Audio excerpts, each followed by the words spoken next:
The infamous Satan is about to reveal himself in the judge from hell. What's more, Justitia is not pulling back any punches when it comes to Dawn. She plans to protect him even in hell, if she has to.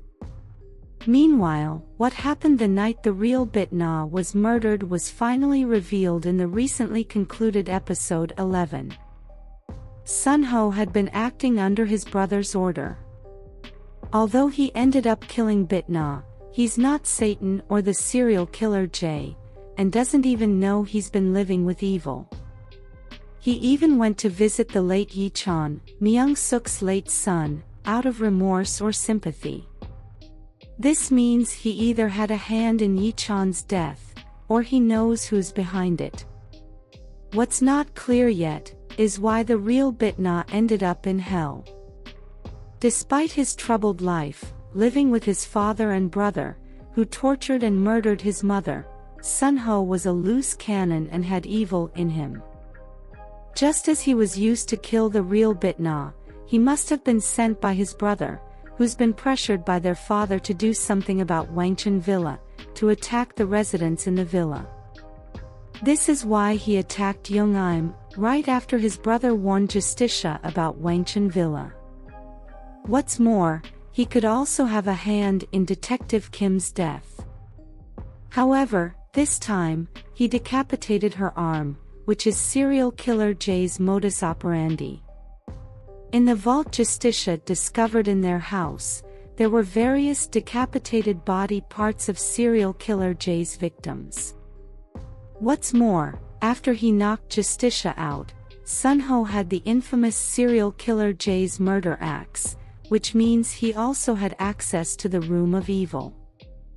It could also mean that his brother and father had been using him. However, he seemed curious about the axe before Justitia got to him. Maybe he was assembling evidence against his mother's murderer, with the knife, and now the axe.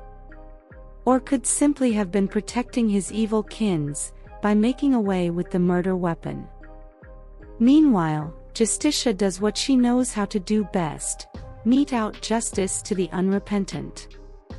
After she made up with A-Rong at the hospital, she put her, Mando, and the cleaners to work. After returning to a chaotic house, and finding out that Sun Ho had attacked Bitna, Jae-gul and Tae-kyu set out to find and protect Sun Ho as usual.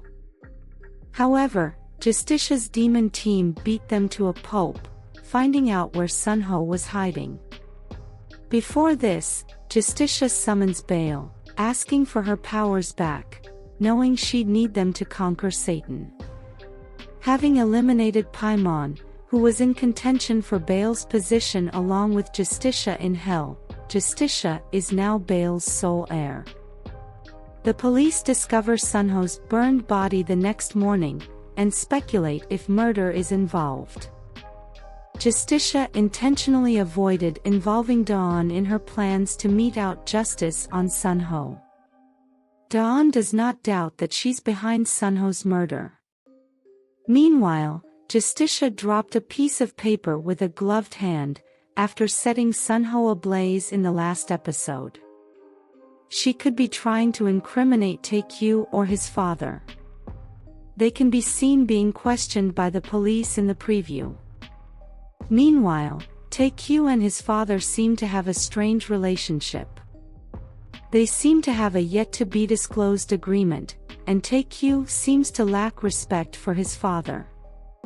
Maybe, his father is holding the fact that he sent his brother to kill Bitna over him, while he's holding his father's many atrocities against him. What's more, Tae-kyu exudes evil, the way he laughed and enjoyed torturing Sun Ho's mother. There must be a story in their history, as Jae-gul threatened Tae-kyu with returning to the way things used to be. Meanwhile, Tae-kyu denies killing his brother, Sun Ho, during police interrogation, while his father admits to killing him. He could have said this, as a way of showing guilt for having failed his son, and not being there for him. However, none of them is arrested for Sun Ho's death, as they can be seen together at his funeral. Meanwhile, Justitia attends Sunho's funeral to gloat and provoke Taekyu and Jae-gul. There must be a reason why Jae-gul was persistent in bringing Bit-na into his family, despite Taekyu's resistance. Maybe he planned to use her as the last and third ritual, after the Kylum, for immortality. Taekyu shows his violent side by almost attacking his father, who doesn't bat an eye, despite Taekyu's fist close to his face. This shows he has the upper hand in their relationship, and could be the elusive Satan. Meanwhile, Justitia and her crew continue their investigation, seeing the missing Kylum through her mirror. Satan had lost the Kylum while escaping hell after his failed coup.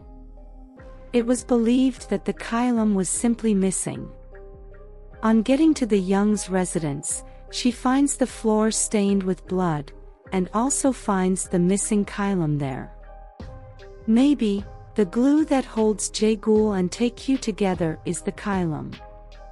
Satan might have lost the Kylum while escaping hell, and another demon, who could be Taekyu, had found it, and went into an agreement with Jae-gul, who could be Satan. Reverse could also be the case, or this had all been Jae-gul.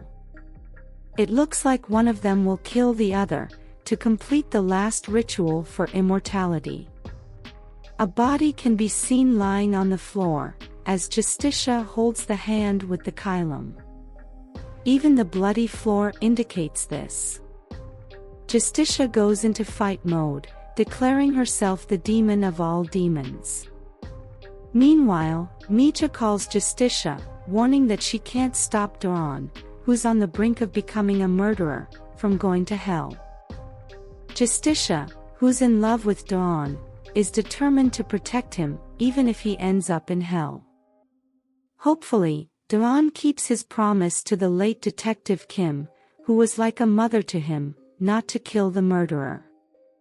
Meanwhile, after a tense fight, Justitia returns to the room of evil in the Young's residence, where she encounters the infamous Satan. How excited and anxious are you for the next episode? Who do you think is Satan? Let us know your thoughts in the comments section below. If you liked this content, give it a like, share, subscribe, and turn on your notification bell for all things wonderfully K-drama. Thanks for watching, bye.